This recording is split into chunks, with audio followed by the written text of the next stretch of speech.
The feeling, ಆ ಒಳಗಡೆ ಆ ಕಾನ್ಷಿಯಸ್ನೆಸ್ ಇದೆ, ಅದರೊಳಗೆ ಶಕ್ತಿ ಇದೆ, ಅದು ಅದರೊಳಗಿಂದನೇ ಸ್ಫುರಿಸಿ ಬಂದದ್ದು. ಅದರೊಳಗೆ ಅದರ ಸಾರ ಅದ್ಭುತವಾದ ಒಂದು ಅಂತಃಕರಣದ ಒಂದು ಭಾವ ಅದರಲ್ಲಿ ತುಂಬಿದೆ, ರಸ ತುಂಬಿದೆ. ಅದರಲ್ಲಿ ಬೀಜದಲ್ಲಿ ಹೇಗೆ ಅಡಗಿದೆಯೋ ಹಾಗೆ ಒಂದೊಂದು ನಾಮವೂ ಕೂಡ ಬಹಳ ದೊಡ್ಡ ವೃಕ್ಷವಾಗಿ ಫಲ ಕೊಡುವಂತಹ ಒಂದು ಬೀಜದ ಸ್ವರೂಪದಲ್ಲಿ ಎಲ್ಲ ಸಾರವನ್ನು ಹಿಡ್ಕೊಂಡಿದೆ ಒಂದೊಂದು ನಾಮ. ಒಂದೇ ನಾಮ ರಿಪೀಟೆಡ್ ಆಗಿ ಹೇಳ್ತಾ ಇದ್ದರೆ ಅದು ಒಳಗಡೆ ಹೋಗ್ತಾ ಹೋಗ್ತಾ ಹೋಗ್ತಾ ಫಸ್ಟು ಬಾಯಲ್ಲಿ ಬರುತ್ತೆ ಆ ನಾಮ, ಆ ಶಬ್ದದಲ್ಲಿ ಒಂದು ವೈಬ್ರೇಷನ್ ಉಂಟಾಗುತ್ತೆ. ಆಮೇಲೆ ರಿಪೀಟೆಡ್ ಆಗಿ ರೆಸೊನೆನ್ಸ್, ಅದು ರೆವರ್ಬರೇಷನ್ಸ್ ಹೇಳಿ ಹೇಳಿ ಹೇಳಿ ಮತ್ತೆ ಅದು ಮನಸ್ಸಿನ ಪದರಗಳಲ್ಲಿ ಇಳಿಯತ್ತೆ. ಮಂತ್ರ can penetrate into your mind, different layers of mind. ಒಂದೊಂದು ಮನಸ್ಸಿನ ಪದರಗಳಲ್ಲಿ ಈ ನಾಮ ಇಳಿದಾಗ ನಮಗೆ ಒಂದೊಂದು ಫಲ, ಒಂದೊಂದು ಪರಿಣಾಮ ನಮ್ಮ ಅನುಭವಕ್ಕೆ ಬರುತ್ತೆ. ಯಾಕೆ? ನಮ್ಮ ದೇಹ ಎಲ್ಲ ಆ ಮಂತ್ರದ ವೈಬ್ರೇಷನ್ನಲ್ಲಿ, ಆ ನಾಡಿಗಳೆಲ್ಲ, ದೇಹದ ನಾಡಿ ನರನಾಡಿಗಳೆಲ್ಲ, even the blood veins, it becomes pulsative, it becomes totally sensitive ಮಂತ್ರದ ಶಕ್ತಿಯಿಂದ. ಇನ್ನೂ ನಮ್ಮ ಒಳಗದು ಹರಿದಾಗ, ಆ ಭಾವ ತುಂಬ ಕೊಟ್ಟಾಗ, ಹೃದಯದ ಬಡಿತದಲ್ಲಿ ಅದು ಸೇರಿಕೊಂಡಾಗ ನಿಮ್ಮ ಮನಸ್ಸಿನಲ್ಲಿ ಇದುವರೆಗೂ ಇದ್ದಿದ್ದಂತಹ ಏನೇನೋ ನೆಗೆಟಿವಿಟಿ, ಅಂದರೆ ಕರ್ಮ ಅಂತಲೇ ಹೇಳಬೇಕದು, ನಿಮ್ಮಲ್ಲಿ ಎಷ್ಟೋ ಜನಕ್ಕೆ ಕಾನ್ಷಿಯಸ್ ಲೆವೆಲ್ಗೆ ಗಿಲ್ಟ್ ಹೊಟ್ಟೋಗಿರುತ್ತೆ. ಅಪರಾಧಿ ಭಾವ, ಗಿಲ್ಟ್, ಏನೋ ತಪ್ಪು ಮಾಡಿ ಮುಚ್ಚಿಟ್ಟಿರೋದು, ಏನೇನೋ ಹಿಡಿದಿಟ್ಕೊಂಡಿರೋದು, ಅವೆಲ್ಲ ಕಾನ್ಷಿಯಸ್ ಲೆವೆಲ್ಗೆ ಹೊಟ್ಟೋಗಿರುತ್ತೆ. ನೋಡಿ, ಅದು ಅದರಿಂದಲೇ ನಿಮಗೆ ಗೊತ್ತಿಲ್ಲದೆ ಹೊಟ್ಟೋಗಿದೆ, ಅದು ಜನ್ಮಾಂತರದಿಂದ ಹೊಟ್ಟೋಗಿದೆ. ಅದು ಪ್ರತಿ ಜನ್ಮದಲ್ಲೂ ಅದು ಒಂದು ಮ್ಯಾನಿಫೆಸ್ಟ್ ಆಗುತ್ತದು. ಯಾವ ರೀತಿ ಹೊರಗೆ ಬರುತ್ತೆ? ಕಾಯಿಲೆ ರೂಪದಲ್ಲಿ ಹೊರಗೆ ಬರುತ್ತೆ. ಈ ಕ್ರಾನಿಕ್ ಪ್ರಾಬ್ಲಮ್ಸ್ ಏನೇನಿದೆ, ದೀರ್ಘವ್ಯಾಧಿಗಳು, ಹೆರಿಡಿಟ್ರಿ ಅಂದರೆ ಬರೀ ಅಪ್ಪ ಅಮ್ಮಂದಲ್ಲ, ಅದು ನಮ್ಮ ಕರ್ಮ, ಜನ್ಮಾಂತರದಿಂದ ಕೂಡಿಟ್ಕೊಂಡಿರೋದು.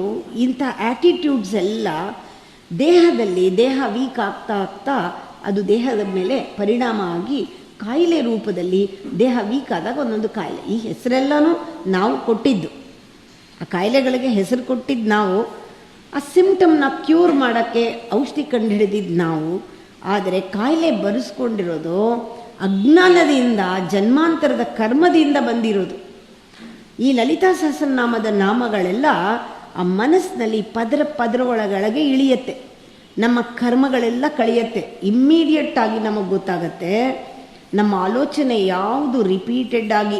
ನೀವು ಅದನ್ನು ವರಿ ಅಂತ ಕರೀತೀರ, ನಾವು ಹೇಳ್ತೀವಿ ವರಿ ಮಾಡಬೇಡಿ, ಡೋಂಟ್ ವರಿ ಅಂತ. What is worry?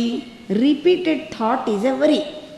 ಯಾವುದು ನೀವೇನು ಮಾಡ್ತಾ ಇಲ್ಲ, ಆದರೂ ಅದಕ್ಕೆ ಹಾಕಿಬಿಟ್ಟಿದ್ದೀರ.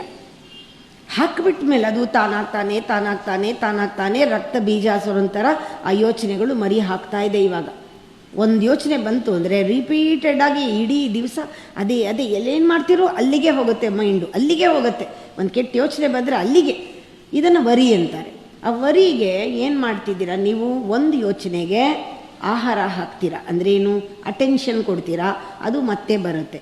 ಪುನಃ ಅದ್ರ ಬಗ್ಗೆನೇ ಯೋಚನೆ ಮತ್ತೆ ಬರುತ್ತೆ, ಮತ್ತೆ ಬರುತ್ತೆ. ಅದರೊಳಗೆ ಅದು ಮಾಡಿ ಮಾಡಿ ಮಾಡಿ ಅದು ನಿಮ್ಮನ್ನು ಹಿಡ್ಕೊಂಡು ಬಿಡುತ್ತೆ.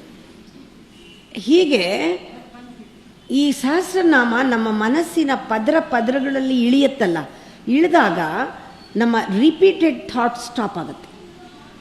ಆ ವರಿ ಅನ್ನೋದು, ಚಿಂತೆ ಅನ್ನೋದು ಸ್ಟಾಪ್ ಆಗುತ್ತೆ.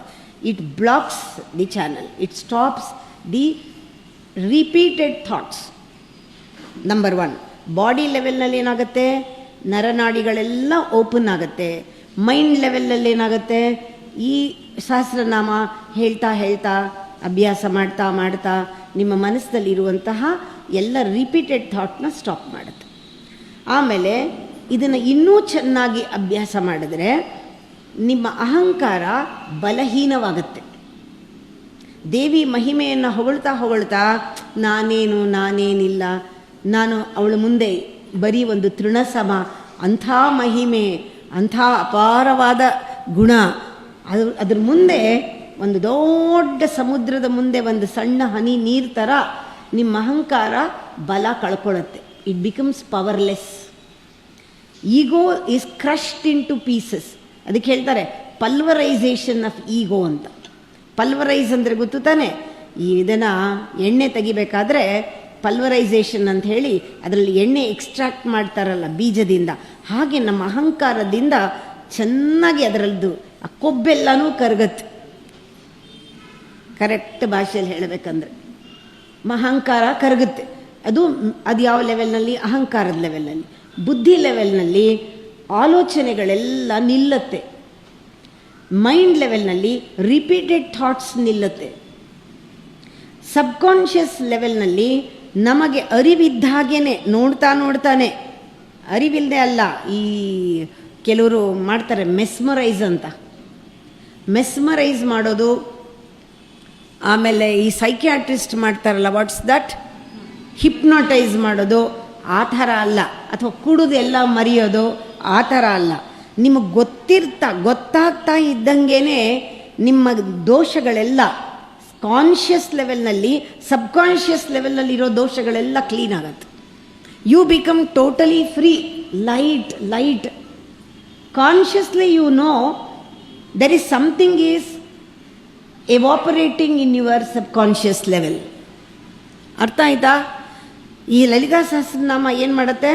ಕಾನ್ಷಿಯಸ್ ಆಗಿ ಹೇಳಿದ್ರೆ ಆ ದೇವಿನ ಒಲಿಸ್ಕೊಂಡು ಕಾನ್ಷಿಯಸ್ ಆಗಿ ಅಲರ್ಟಾಗಿ 100% ಭಕ್ತಿಯಿಂದ ಪೂರ್ತಿ ಶಕ್ತಿ ಕೊಟ್ಟು, ಪ್ರಾಣ ಶಕ್ತಿ ಕೊಟ್ಟು, ಉಸಿರಾಟದಲ್ಲಿ ಅದನ್ನು ಫೀಲ್ ಮಾಡ್ತಾ ಆ ನಾಮಗಳನ್ನು ಹೇಳಿದ್ರೆ ಕಾನ್ಷಿಯಸ್ ಆಗಿ ನಿಮ್ಮ ಸಬ್ಕಾನ್ಷಿಯಸ್ ಲೆವೆಲ್ನಲ್ಲಿ ಇರುವಂತಹ ಎಲ್ಲ ಅಕ್ಯುಮುಲೇಟೆಡ್ ಕರ್ಮಗಳೆಲ್ಲ ನಾವು